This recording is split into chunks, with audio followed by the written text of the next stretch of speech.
bienvenidos a nuestro video. El día de hoy les hablaremos un poco de lo que es el desarrollo humano de la materia de embriología por parte de la doctora Mari. Como primer tema tenemos lo que es el sistema musculoesquelético, que este se origina en el mesodermo intraembrionario a partir de la tercera semana de gestación. Después se regionaliza en tres partes, que es lateral, intermedia y paraxial. Del paraxial tenemos lo que son los somitas, que nos dan el electrodomo, que este deriva de lo que es el hueso. Luego el dermatomo se divide en dos, que es el dermatomo, que es la piel, y también el miotomo, que son los músculos. Luego de estos dos derivados se clasifican en hipoaxil y epaxil, y es cuando empieza la osificación, que la osificación se divide en dos, en endocondral y membranoso. La fase endocondral empieza con la inducción, diferenciación, proliferación, hipertrofia, apoptosis, vascularización y calcificación. Y la fase de osificación membranosa son inducción, diferenciación, mineralización y calcificación. Y es así como empieza el desarrollo del sistema muscular. Compañeros, mi nombre es José Alfredo de la Cruz Gutiérrez y voy a hablarles acerca del desarrollo embrionario del sistema cardiovascular.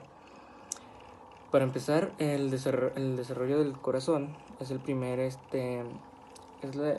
órgano en desarrollarse, debido a que el embrión necesita de alguna manera obtener nutrientes y ocupa un conducto o un sistema de conducción para eliminar sus desechos. Y bueno, el corazón empieza a desarrollarse a partir de una capa embrionaria llamada mesodermo.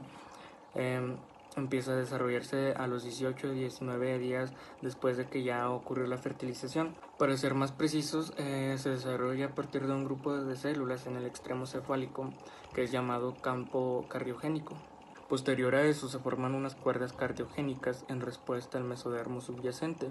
Después de que se hayan formado estas cuerdas cardiogénicas en respuesta a este endodermo subyacente, se ensanchan, se van ensanchando, se continúan para ensancharse, ahuecarse, y después pasan a formarse, ahora sí a llamarse tubos endocárdicos.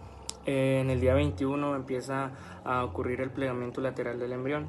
Entonces, en esta etapa, los tubos endocárdicos, supongamos que son estos, empiezan a fusionarse, empiezan a juntarse para después dar origen a otra cavidad, a lo que se le llama tubo endocárdico primitivo. Después de que nuestros tubos en el día 21 se hayan fusionado, para el día 22 ocurre por primera vez el bombeo de sangre, en el cual ya cuando nuestro tubo está bien fusionado, el bombeo de sangre va de abajo hacia arriba. Después de encontrar este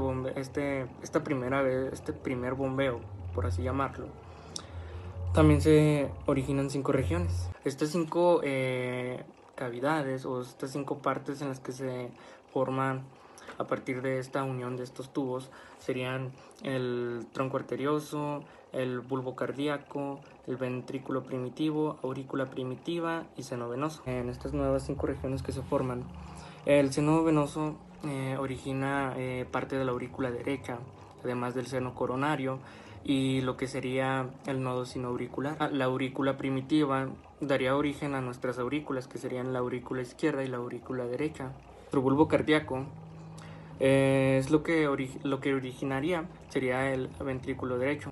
Por último, nuestro tronco arterioso daría origen a nuestra arteria descendente y a lo que sería el tronco pulmonar.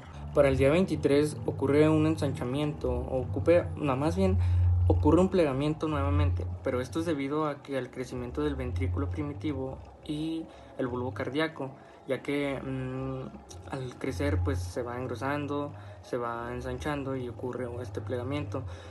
¿Cómo podemos diferenciar este plegamiento? Porque primero, cuando crecen estas dos estructuras, pasa a una forma de U, como una forma de U, y después pasa a tomar otra forma, que sería una forma de S. Por otra parte, tenemos que la atavicación comienza al día 28, en donde hay un engrosamiento del mesodermo, en donde como resultado de este engrosamiento da origen a unas estructuras llamadas almohadillas endocárdicas. Estas almohadillas endocárdicas crecen una hacia la otra, en donde pues originan dos canales que es llamados canales auriculoventriculares. El septum divide a la región auricular en derecha e izquierda. Este septum primum que divide nuestras aurículas después del nacimiento se cierra y es el que evita el paso de sangre a las aurículas. Por último, tenemos que el desarrollo de las válvulas de nuestro corazón o del corazón del embrión ocurren a partir de la quinta a la octava semana. Para el sistema urogenital este se divide en dos componentes con diferente origen embriológico, los cuales sería el urinario y el genital. El sistema urinario comienza a desarrollarse antes que el sistema urogenital y consta de riñones, uréteres, vejiga y uretra. Los pronefros aparecen al comienzo de la cuarta semana, mientras que los mesonefros aparecen al final de esta semana. Este sistema deriva del mesodermo intermedio. Este mesodermo se diferencia en cordones nefrogénicos, que pasarán a formar el sistema urinario, y un área adyacente conocida como cresta gonadal, que como su nombre lo dice, esta comenzará a formar las gonadas. Los cordones nefrogénicos se alargan a dirección caudal y desarrollan secuencialmente tres estructuras diferentes: el pronefros rudimentario y no funcional, el mesonefros que forma el sistema urinario primitivo y el metanefros que forma el riñón permanente. Al mismo tiempo, el sistema genital se desarrolla en estrecha asociación con el sistema urinario. El desarrollo genital depende del sexo cromosómico, que determina si las gónadas primitivas se diferencian en testículos u ovarios. Las gónadas luego secretan ciertas hormonas que dirigen un mayor desarrollo de las estructuras genitales internas y externas. Bueno, y como desarrollo de la médula espinal tenemos que la médula espinal se desarrolla a partir del tubo neural que es por debajo del cuarto par de somitas. Esto es a partir de la tercera semana de gestación en la capa embriológica, específicamente del neuroectodermo. Bueno, y como manera de resumen, el conducto neural aumenta de grosor, pero disminuye o reduce de forma gradual el tamaño del conducto neural hasta que solo queda un diminuto conducto central, que sería pues la médula espinal. Esto ocurre esto ocurre en la 10ª y 9ª semana. Por último, el encéfalo, tanto el encéfalo como la médula espinal se desarrollan a partir de un grupo de células que forman una estructura denominada placa neural y que se localizan en el ectodermo dorsal y medial de esta misma. Aparte, el encéfalo se desarrolla en la tercera semana de gestación en la capa embrionaria ectodérmica. Bueno, pues yo les voy a explicar lo que es el desarrollo del ojo y del oído, que como sabemos el ojo aparece a los 22 días en el embrión, cuando aparece en los surcos ópticos, y pues tiene 4 orígenes, los cuales son el neuroectodermo del prosencéfalo, también el ectodermo superficial de la cabeza, el mesodermo situado entre las dos capas anteriores, y por último las células de la cresta neural. Como dije anteriormente, el primer indicio del ojo es en los surcos ópticos cuando empieza a desarrollarse a los 22 días, o sea, a la cuarta semana. El surco se profundiza para formar una vesícula óptica hueca, que se proyecta desde el prosencéfalo. La vesícula óptica entra en contacto con el ectodermo superficial e induce el desarrollo de la placoda cristaliniana.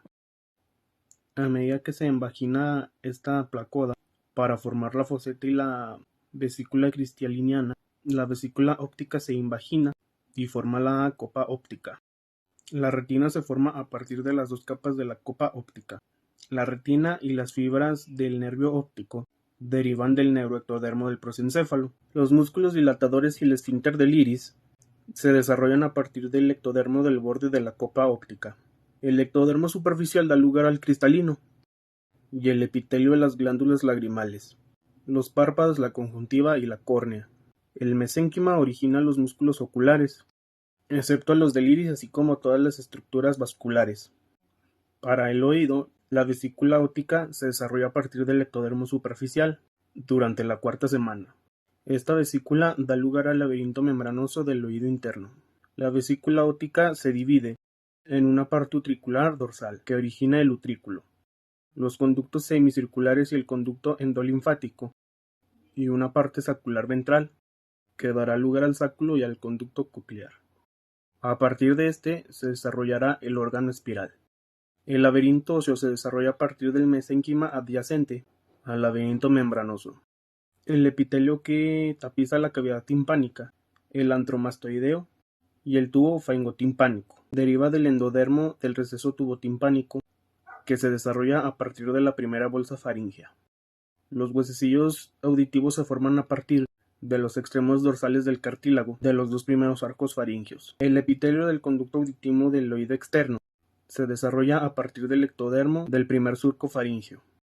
La membrana timpánica deriva de tres orígenes, los cuales son el endodermo de la primera bolsa faríngea, el segundo es del ectodermo del primer surco faríngeo y el tercero es del mesénquima de ambas estructuras.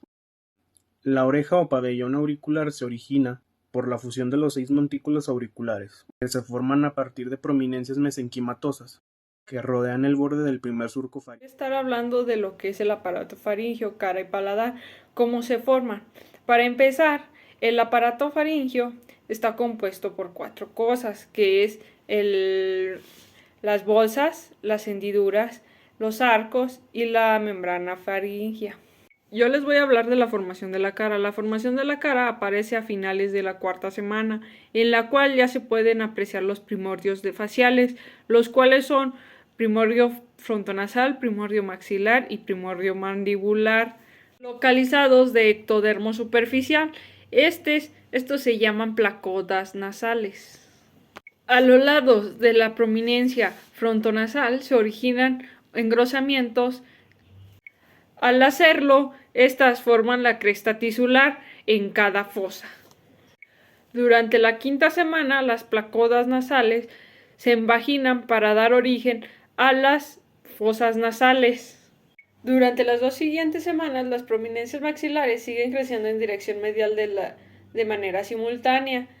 Estas, de este modo, comprimen las prominencias nasales mediales hacia la línea media. En forma subsecuente, la hendidura ubicada entre la prominencia nasal media y la prominencia maxilar se pierde y las dos se fusionan. Así se forma el labio superior a partir de 2 prominencias nasales mediales y las 2 prominencias maxilares. El labio inferior y la mandíbula se integran a partir de las prominencias mandibulares que se fusionan en la línea media. La nariz se forma a partir de prominencias, las cuales son la prominencia frontonasal, que es el puente, la prominencia nasal medial, que forma el dorso y la punta, y la prominencia lateral, que forma las alas de la nariz. A repisa de las prominencias de los maxilares. Si bien el paladar primario se deriva a partir del segmento intermaxilar, deriva 2 invaginaciones. Para la 7ª semana, estas invaginaciones se tienen que fusionar para formar el paladar secundario. Estas invaginaciones reciben el nombre de crestas palatinas, aparecen en la 6ª semana y crecen oblicuas y hacia abajo. Ahora yo les hablaré de lo que es el desarrollo del diente. Bueno, el desarrollo del diente comienza a partir de 3 capas, que es el ectodermo oral, el mesénquima y las células de la cresta oral. Todo este desarrollo comienza a partir de la 6ª semana de gestación. Luego, el ectodermo da origen a lo que es el esmalte, que el esmalte es la capa más dura de este órgano. Entonces, el ectomesénquima nos da origen a lo que es la papila dentaria, que la papila dentaria forma lo que es la pulpa y la dentina, así como también el saco dentario forma lo que es el cemento, el ligamento periodontal y el hueso alveolar. Entonces es donde comienza la odontogénesis, que la odontogénesis es el desarrollo del diente y se divide en 2 fases. La primera es la morfogénesis, que en esta se da el desarrollo de los patrones coronarios y radiculares.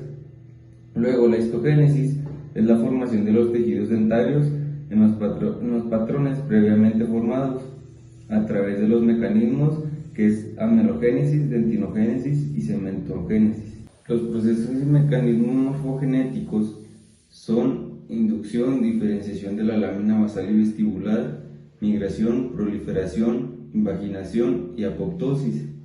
Luego las 5 etapas evolutivas son, que es la iniciación, que es a la sexta semana de gestación, luego el brote, que es a la 8ª, la caperuza empieza a la 9ª, y la campana, que es de la 14 a la 18 semana de gestación, y la última, que es la capa terminal, que es la erupción, es a los 6 meses. Y así es como concluye el desarrollo. Voy a hablar de intestino primitivo. El intestino primitivo inicia en la 4ª semana de gestación, el cual sus derivados viene de el mesodermo, esplácnico y el endodermo, el cual se divide en 3. El intestino primitivo anterior, de este se deriva la faringe primitiva, las vías respiratorias inferiores, el estómago, esófago, duodeno, vías biliares, páncreas y el hígado. Este está vascularizado por el tronco celíaco. Este es la arteria del intestino primitivo. Bueno, la segunda parte del intestino primitivo es el intestino primitivo medio, que sus derivados son intestino delgado, que incluye el duodeno distal hasta la abertura del colédoco. El segundo es el apéndice, el ciego y el colon ascendente y colon transverso. Está irrigado por la arteria mesentérica superior. La tercera parte del intestino primitivo es el intestino primitivo anterior. Este intestino, sus derivados son el colon descendente, colon transverso, una parte, el colon sigmoideo, la parte superior del conducto anal, y la mayor parte de la uretra.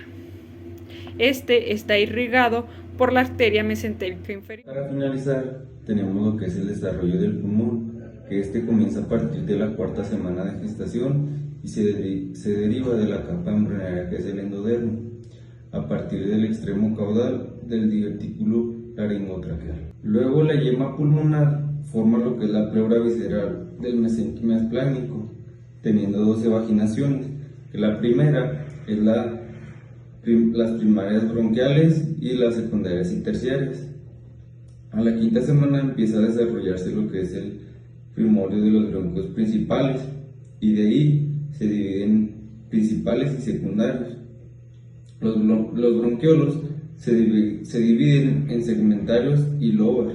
Por último, tenemos la maduración del pulmón, que se divide en 4 fases. La primera es la pseudoglandular, que es de la 5ª a la 7ª semana de gestación. Luego la canicular, que es de la 16 a la 25 semana de gestación. Luego los sacos terminales, que es de la 24 semana de gestación a la etapa final fetal. Y por último, el estadio alveolar, que es al final de la etapa fetal hasta los 8 años. Y así es como concluye el desarrollo del pulmón en el ser humano.